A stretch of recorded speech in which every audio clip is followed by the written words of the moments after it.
আটসাট একটি টয়লেটের ছোট্ট খুপড়ি দিয়ে ভেসে আসছে মানুষের গোঙানির শব্দ। তিনি এখানে আটকা পড়েননি, বরং ভাগ্যের নির্মমতায় এখানে বন্দী হয়ে আছেন প্রায় ৯ মাস ধরে। বলছি মানসিক ভারসাম্যহীন সুজিত দাসের কথা। গেল সোমবার দুপুরে তাকে এই বন্দিদশা থেকে মুক্ত করে পুলিশ। সুজিত ব্রাহ্মণবাড়িয়ার নাসিরনগর উপজেলার কাশীপাড়া এলাকার হরেন্দ্র দাস ও আরতি দাসের দ্বিতীয় ছেলে। ছোটবেলা থেকেই মানসিক ভারসাম্যহীন। গেল ৮ বছর আগে তাকে বিয়েও করানো হয়, তবে বিয়ের ৬ মাস পর ছেড়ে যায় স্ত্রী। এরপর সে আরও দিশেহারা হয়ে পড়ে। সবার উপরে আমরা মানুষ, কিন্তু আমাদের যে কর্মকাণ্ডগুলো একেবারেই একটা পশুর সমান। একটা মানুষকে কিভাবে এই ছোট্ট একটা ছিদ্র করে এই একটা বাথরুমের মধ্যে বন্দি করে রাখা হয়। জ্বালা সহ্য করতে পারি না, এর মারধর করে মানুষের ধাক্কা মারে, মারে ঘরের মানুষের মারে, সবাই মারধর করে দিকে ওইভাবে আমরা তৈছি। ছোট থেকেও একটু মাথার মধ্যে ডিস্টার্ব ছিল, এর থেকেও মানে বাড়তি। এরপর সে কাকারে মার্ডার করছে।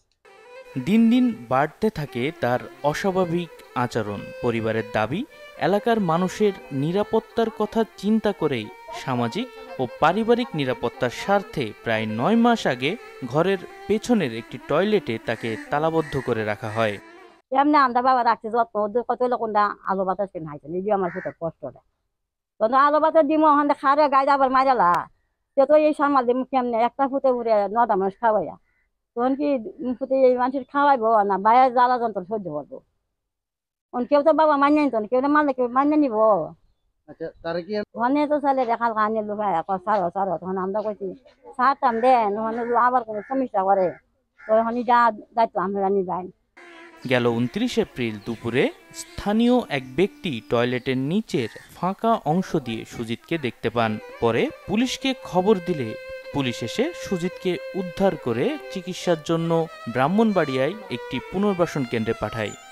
ঘটনাস্থলে গিয়ে বাস্তবতা দেখতে পাওয়ার পর পরিবারের কাছ থেকে আমরা চাবি নিয়ে তাকে সুজিত নামে যে মানসিক ভারসাম্যহীন ব্যক্তি তাকে উদ্ধার করি।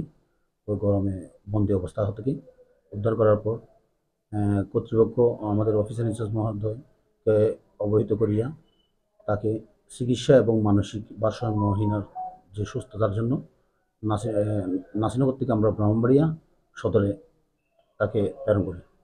Desk report, channel 24।